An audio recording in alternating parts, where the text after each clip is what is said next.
too small. This is when container too small. This is what happened. This is the bottom where all the roots comes out, and this was resting just like that. Look at it.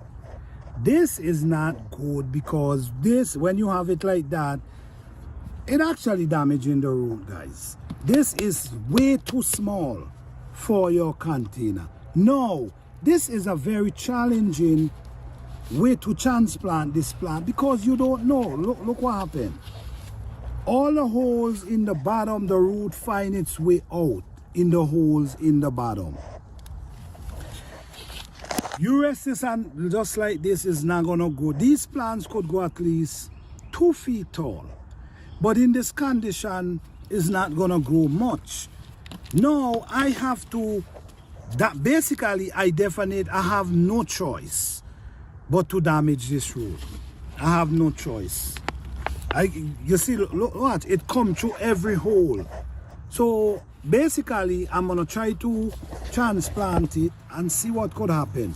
But this is things you got to avoid. You have to avoid small containers. You got to get big enough containers to house a plant. Look at this container. It's an old vacuum, but it's big enough.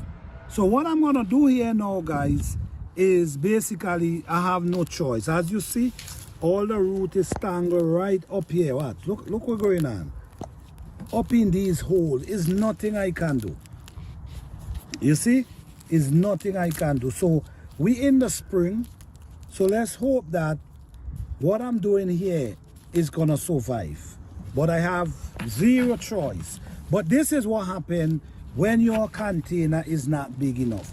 Like a container like this, it have space that the root can spread itself out.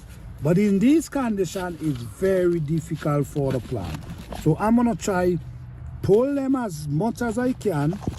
If I can get them, oh, okay, it's coming out. All right. Okay.